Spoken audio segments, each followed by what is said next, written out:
ما كنتش هقول لك أي كلمة لحد ما اللقاء يتم. جت على كده، يعني هتجوز. مبروك بقى. متشكر. اسمي هايت.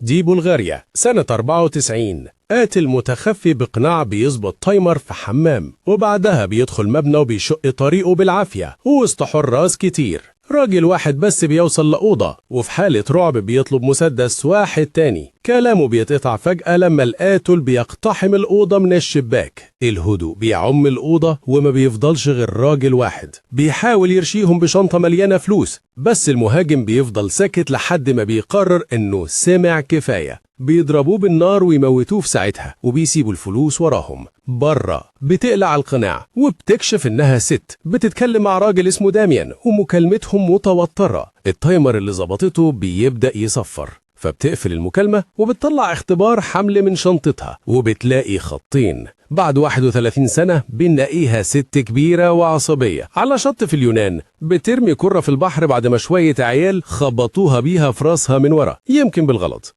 إدوارد بيجري عشان يلحق طيارته، بس بيتردد لحظة عند نقطة التفتيش، ولما بيشوف أمه بيبقى واضح ليه اتردد. مش قريبين من بعض، بيتصرفوا كأنهم مجرد معارف مش أم وابن. وإدوارد طالع فوق عشان يستقر. جولي بتجيلها مكالمة من داميان اللي بيتصل بعد 10 سنين عشان شغلانة، بتقوله إنها اعتزلت وابنها موجود، بس داميان بيصر إن الهدف وصل لحد باب بيتها. قبل ما يلحق يقول أي حاجة تانية بتقفله الخط. إدوارد بيسمع كفاية عشان يسألها، بس هي مستعجلة وعايزة تمشي، وبتعمل كده فعلا. في ليبيا راجل هولندي بيترمي في زنزانة، وهو بيتنطط ويتزق، سجين تاني بيتدخل وبياخده لزعيم العصابة اللي عارف من قبلها إنه محبوس عشان حيازة مخدرات.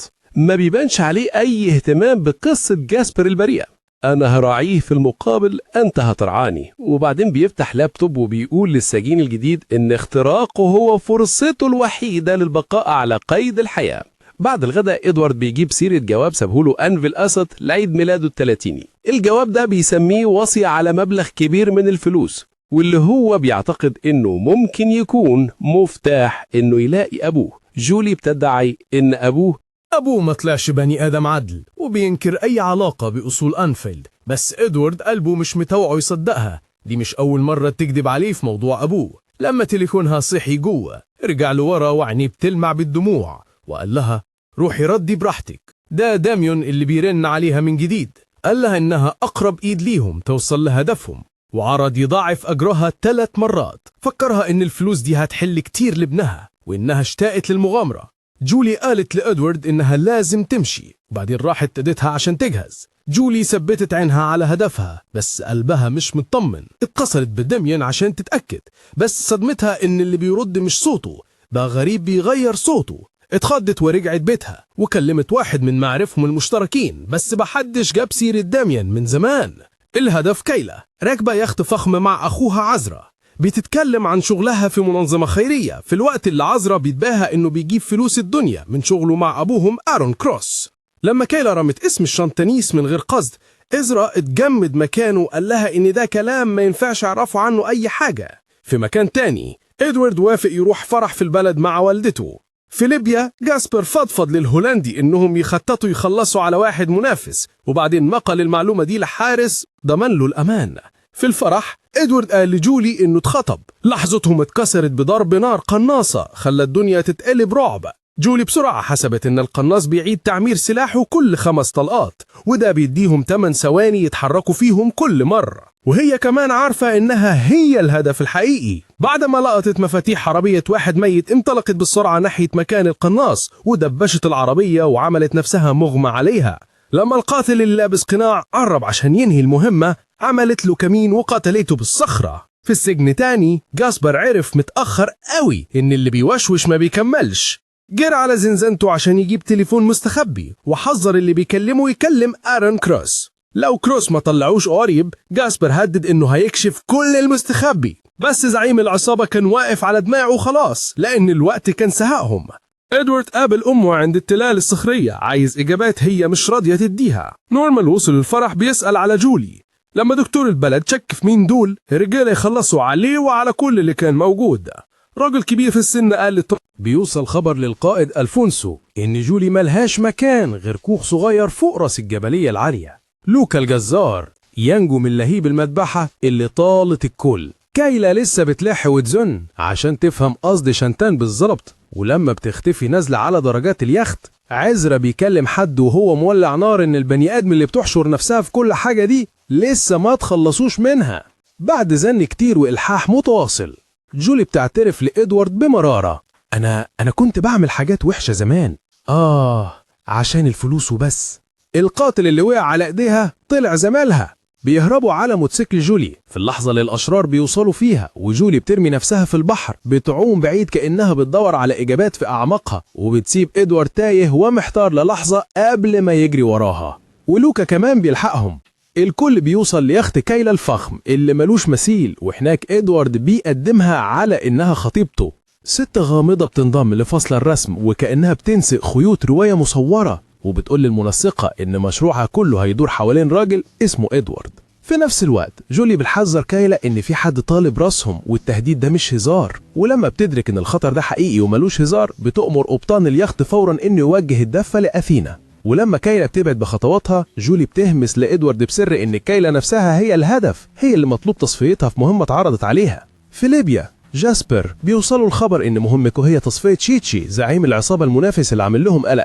على اليخت من تاني إدوارد بيخبي الحقيقة المرة عن الهجوم ده عن كايلا كأنه بيحميها من نارها. عزرا بياخد جولي ولوكا في جولة وبيذكرهم إن أبوهم آرون كروس بيمتلك شركة تعدين ضخمة متوارثة في العيلة من سنين طويلة.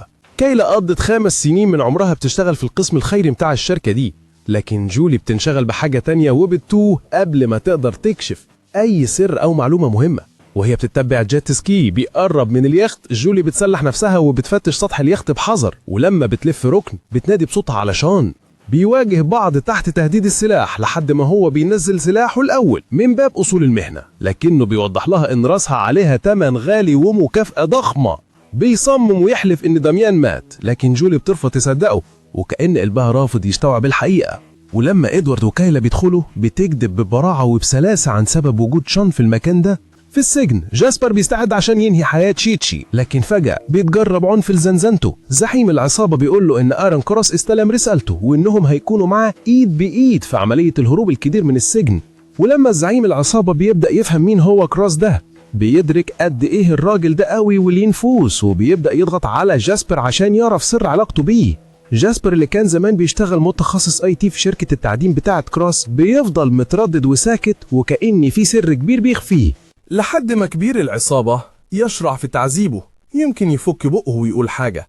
جولي رفض قاطع إن إدوارد يفتح بقه ويقول لكايلا على اللي بيحصل بالظبط. هي في أمان، مفيش عليها خوف، أنا هنا موجود جنبها ما تلقلش. بيحاول يطمنه ويهدي روعه من إن خطيبته ممكن تكون في خطر، لكن هي من جواها حاسة إن عزرا ده في حاجة غلط، مش سالك وما يتأملوش. شون بيختفي فجأة ومفيش وقت جرس إنذار بيصرخ، فجوي بتسيب الترابيزة وتجري تدور على مصدر الخطر. شون بيطاردها بواب الرصاص بيخليها تجري تدور على أي ساتر، وفي الزحمة دي مسدسها بيقع منها سهوا.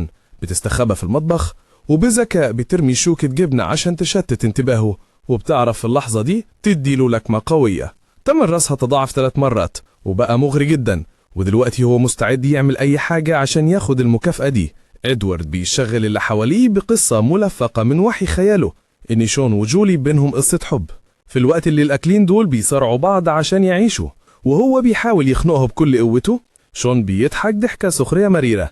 جولي بتمد إيدها بسرعة البرق لشوكة الجبنة وبتغرزها فيه، بتفلت من قبضته اللي كانت هتنهي حياتها، بتخلص عليه تماما. وفي اللحظة دي عامل بيدخل عليهم وبيشوف اللي حصل، فبيجري بسرعة ينبه كايلا وكل اللي معها.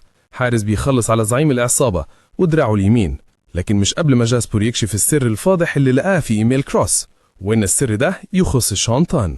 الحارس بيخرج جاسبر من وراء أسوار السجن، ومع الحقيقة اللي اتكشفت وبقت على الملأ كايلا لازم تدقق وتفكر 1000 مرة بمين ممكن يكون عايز ينهي حياتها. جولي نفسها تبحر لتفيرانا، المكان اللي شافوا فيه مسؤولها أو مرشودها آخر مرة.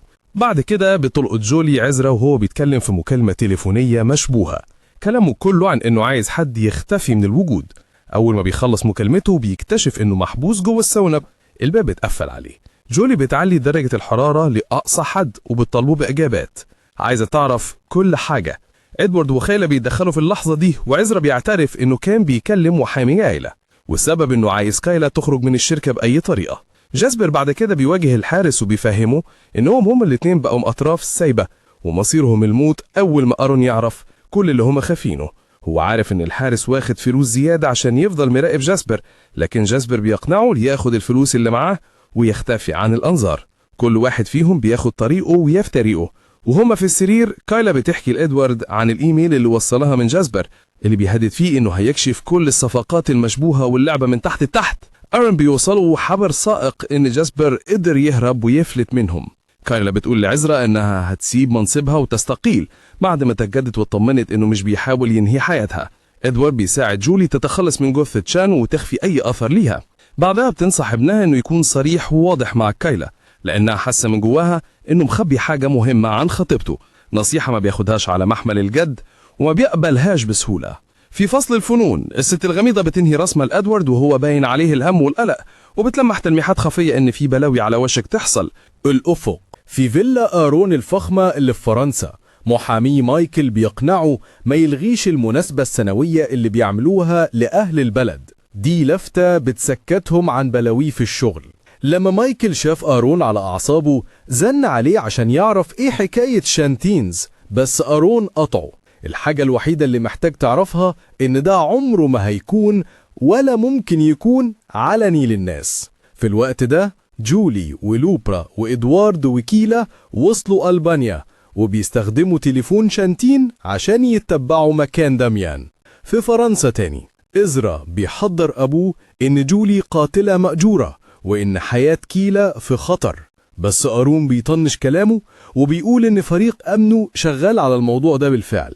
وهو راكب في ظهر عربية توصيل، لوكا بيرفض فكرة إنه يرجع لبلدهم، كل همه الانتقام، إنه يلاقي ألفونزو الراجل اللي ورا مذبحة الفرح. مش هرجع بيقولها بحزم، والكلام ده بيلفت انتباه آرون، وقريب العمدة بيتصل بنفسه عشان يعزمها على الحفلة. في العربية تاني جولي بيجيلها شك في قصة إدوارد وكيلا عن إزاي يتقابلوا. جولي عارفة إنه ما يحبش التنس أصلا، وأدركت إنه أكيد كان بيحفر وراها أو ورا عيلتها.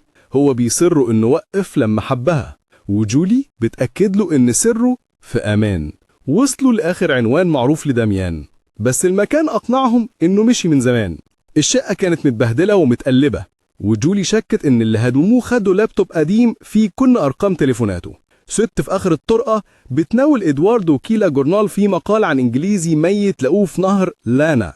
جولي بتعتقد إن القصة دي متفبركة، وكيلا بتقترح إنهم يروحوا المشرحة عشان يلاقوا إجابات حقيقية. في الحفلة ماري تلفت نظر إزرا، بينقذها من حوار ممل مع العمدة ومراته، ورغم إنها في الأول كانت مؤدبة بس بعيدة، تصرفاتها بتتغير لما بتعرف إنه ابن آرون. بتقوله إنها بتدور على إدوارد جرين. في نفس الوقت لوكا بينفصل عن المجموعة عشان يلاقي تاكسي، وساب جولي وإدوارد وكيلا يتسللوا من شباك مفتوح في ظهر المشرحة. كيلا بتقف تراقب بينما جولي وإدوارد بيفحصوا الجثة. ده صرصار، جولي بتقول كده عشان التفاصيل مش ماشية مع المسؤول بتاعها. وقبل ما جولي تلحق تبص كويس كيلا بتحذر إن في حد جاي. طاروا من الشباك والبوليس بيطاردهم ويلاقي بالعافية بينقذهم لما استخبى ورا عربية نقل واقفة. ماري بتقول لإزرا إنها عمة إدوارد وإن أخوها أبو إدوارد لسه عايش. إزرا بيعرض إنه يكلم أخته عشان يوصل لإدوارد بس شاكك إنها هترد. حديثهم بياخد سكة تانية خالص لما لقوا إنهم الاتنين بيحبوا الأنمي، وفي الآخر لقوا نفسهم في السرير. في نفس الوقت اللي جولي ولاك رايحين يدوروا على ميكانيكي، إدوارد بيعترف لكيلا إنه دخل حياتها وهو بيحقق في العلاقة بين أصول أنفل وشركة CGM شركة أبوها. بيعترف إنه لسه بيحاول يفهم إزاي كل ده بيرجع لأبوه هو كمان. كيلا غضبانة أوي لإنها اتلعب بيها ورفضت تصدق إن نواياه كانت صافية، ومشهت وسابته رغم كل توسلاته. بعدين وإزرا قاعد مرتاح في السرير مع ماري بيتكلم مع جولي عن إزاي شغل القتلة المأجورين ده بيمشي. ماري بتديله كارت وبتقوله إنه يتصل بالرقم ده ويقول عايز أغير الزيت بتاعي. في نفس الوقت إدوارد ديسايفر اكتشف إن الوشم اللي شافه على جثة الميت اللي كان عبارة عن كلمات عشوائية طلع في الحقيقة مكان سري. ده معناه إن داميان لسه عايش وساب لجولي خيط يوصلها ليه. في نفس الوقت كايلا ردت على إزرا وقالت له إنها سابت إدوارد بعد ما الشكوك أكلت دماغها إنه ممكن يكون مع واحدة تانية، وقفلت السكة في وشه من غير ما تكشف سابته فين بالظبط في ألبانيا. ماري وصت إزرا يفضل على الخط لو كايلا في أي وقت فتحت سيرة مكان إدوارد. جولي في الآخر قدرت توصل لداميان. في نفس اللحظة جاسبر طلب إزرا عشان يطلب منه فلوس، ولما إزرا حمول يفتح الموضوع مع أبوه، إيرون قطعه هو غرقان في قراية جواب سحبه من جوه خزنة. جولي زنت على داميان عشان تعرف منه أي حاجة، لكنه ملطاش غير بكلمتين. كل اللي قالوا إن في مبلغ ضخم على المحك وإن في رجالة بطردوه بسببها قبل ما يمثل إنه مات. حذرها إنها مش جاية هنا عشان تلعب دور المحقق. لوكا اتعصب إنها قررت تهرب وسابها ومشي. بعد شوية لما داميان كان حاطط المسدس على دماغ جولي، إدوارد وصل هو كمان ومسلح. جولي كانت قارية خيانة داميان دي من بدري وكانت سابقة بخطوة ومجهزة نفسها لكل حاجة.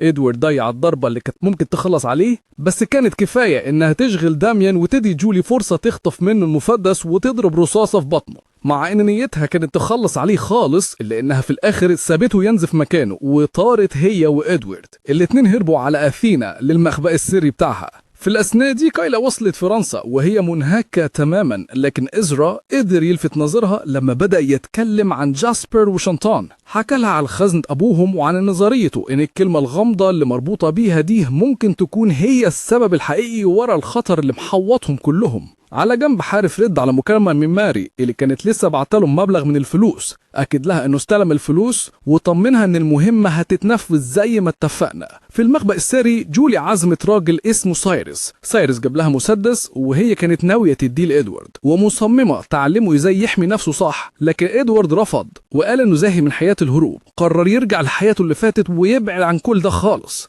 بعيد عن حضن أمه، كايلا بتقف في وش أبوها وبتطالبه بالحقيقة. آرون بيحلف أيمان مغلظة إنه ملوش 100 يقتلها، بس قلبها مش مطوعها تصدقه. عشان تثبت كذبه بتجبره يفتح خزنته الحديد وتفتش بنفسها عن الجواب الأصفر اللي عزرا حلف إنه شافه. الجواب مش موجود، وآرون بيحلف إنه عمره ما كان له وجود أصلاً. في طرابلس جاسبر بيمد إيده لعزرا، بس قبل ما يلحق يفتح بقه بكلمة بيلمح حارس عينه عليه وبيتتبع أثره. بيقطع المكالمة في لحظة وبيوعد إنه هيرجع يكلمه تاني في أقرب فرصة. بعد ما لف على تليفون عمومي شغال وملقاش، إدوارد بيدخل قهوة وهو غافل تماما إن صورته هو وأمه مالية الجرايد وبقوا حديث البلد كلها. بيحاول يوصل لكايلا، بس القدر بيخليه يكلم عزرا اللي بيعرض عليه يوصله بجاسبر في نفس اليوم. ولما أدوارد بيلمح وشه بيبرق على شاشة تلفزيون القهوة بيترعب وبيجري زي المجنون، بس الشوارع كانت خلاص مليانة بوليس وبتغلي برجالة الأمن. في نفس الأثناء الحارس اللي بيشتغل مع ماري بيحاول ينهي حياة آرون، بس عزرا بيتدخل في اللحظة الأخيرة وبينقذ روح أبوه من الموت المحقق. والأول وأبرة في حياته آرون بيعترف إن ابنه طلع منه فايدة. إدوارد بيفلت من القبض عليه بشق الأنفس وبيعمل حركة جنونية فوق السطوح عشان يضيع أثر البوليس. ولما بيرجعوا البيت آرون بيطمن عزرا إنه هو اللي هيورث شركة CGM، والولد بيحتفل بالخبر ده بياخد شمة من تراب سعري. جاسبر بيرجع يتصل بيه وبيوافق يقابل أدوارد وأثينا اللي تعتبر أقرب طريق آمن ليهم. كايلا بتدس الكتامين بتاع عزرا في مشروب أبوها، وفي نفس الوقت عزرا في السر بيبلغ ماري إنه عارف مكان أدوارد بالظبط، وبعدها بيتصل بالرقم اللي على كارت ماري وبيجهز فخ محكم لجاسبر. جولي بتحذر أدوارد وتقول له ياخد باله كويس قوي وهو في مقابلته مع جاسبر. وفي نفس الأثناء كايلا أخيرا بتلاقي الجواب الأصفر مخبي عند آرون وبتبدأ تقراه بلفة. عزرا بيؤمر بقتل جاسبر وبيوعد أبوه إنه هيعرف يدبر كل حاجة بنفسه. جولي بتعترض القاتل اللي مبعوث لجاسبر وبتقلب شوارع أثينا فوقاني تحتاني. لوكا بيرجع لشمال اليونان ولسه نار الانتقام بتاكل فيه. في نفس اللحظة دي جولي بتواجه كذا بلطجي في جراج عشان تدافع عن ابنها بكل ما فيها. برا ماري بتظهر وبتلبس وش جولي. إدوارد وهو غافل بيركب عربيتها ويدوسوا على آخر قاتل وهم بينطلقوا زي الصاروخ ويسيبوا جاسبر ورا ظهرهم. عزرا بيتصل عشان يطمن على آخر المستجدات، لكن جولي بتطلع في نار وبتحذره إنها لو ما لقيتش ابنها هو اللي عليه الدور. عزرا بيقفل السكة وهو قلبه هيقف من الرعب. الورقة الصفراء بتفضح إن مدام كراس جرحت نفسها. ماري بتعرف إدوارد بنفسها إنها خالته وبتخليه ما يتكلمش ولا كلمة من الصدمة.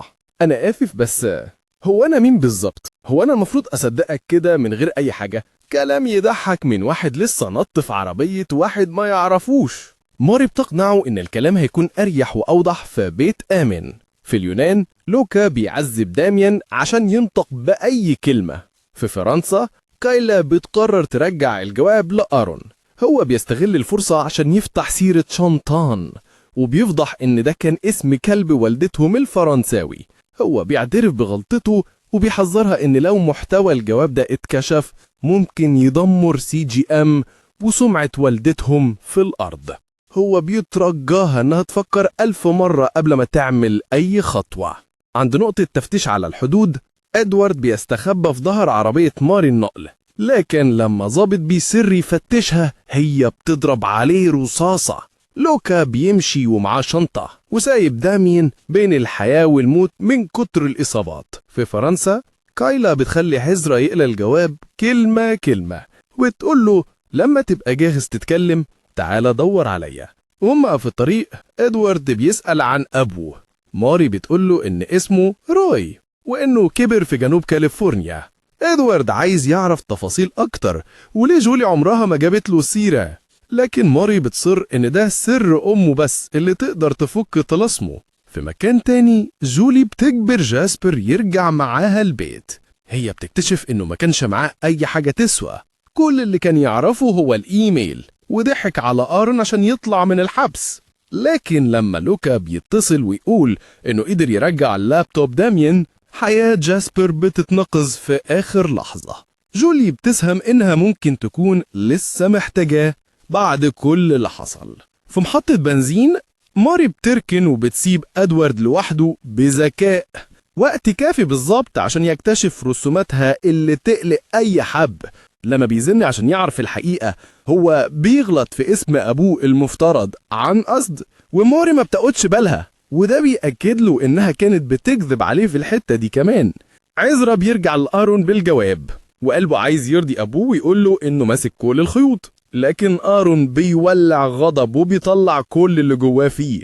عزرا بيلاقي كايلا في أوضتها غرقانة في كتابة الإيميلات وبتحاول تدور على أي حد ممكن يساعدهم يكشفوا الستار عن الحقيقة اللي حصلت.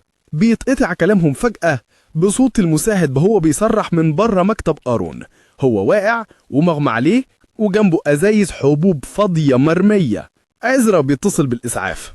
إدوارد بيجري بكل قوته لحد ما يوصل لتليفون عمومي، لكن قبل ما يرفع السماعة ماري بتغزه بإبرة في رقبته وبيقع على الأرض زي الشوال.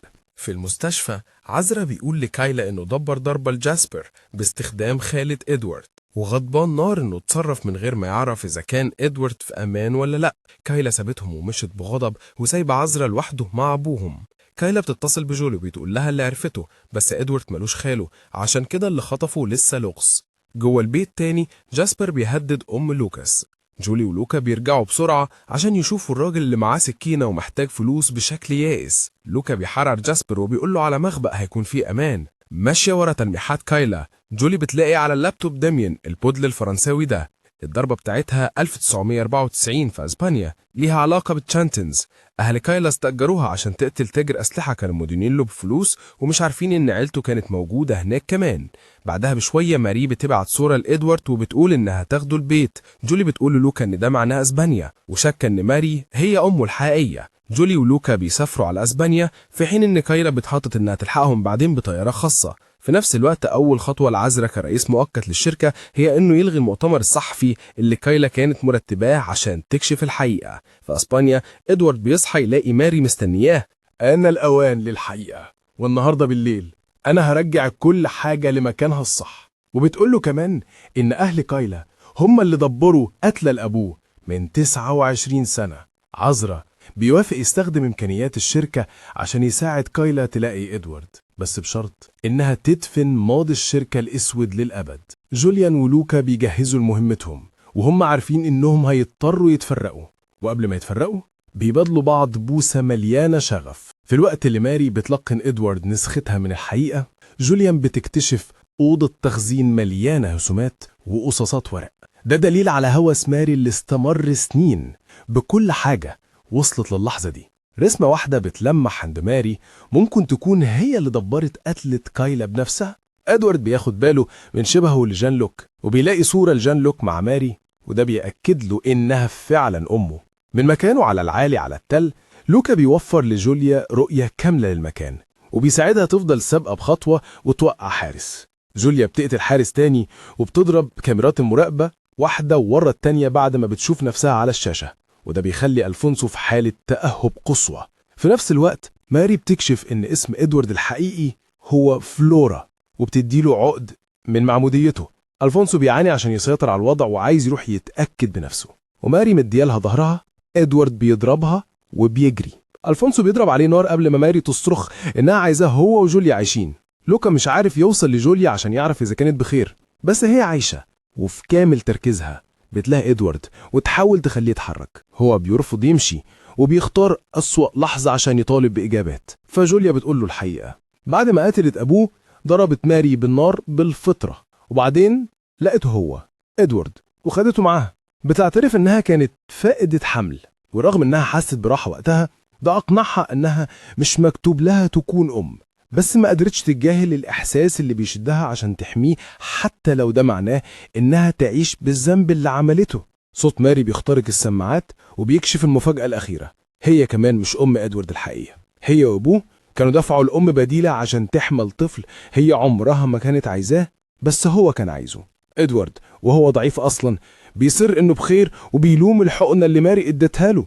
بره لوكا بيلمح ألفونسو الراجل اللي قتل أصحابه، والغضب بيغلي جواه. جوليان بتفجر، بيفجر قنبلة وينسف استوديو ماري عشان يلخبط الدنيا.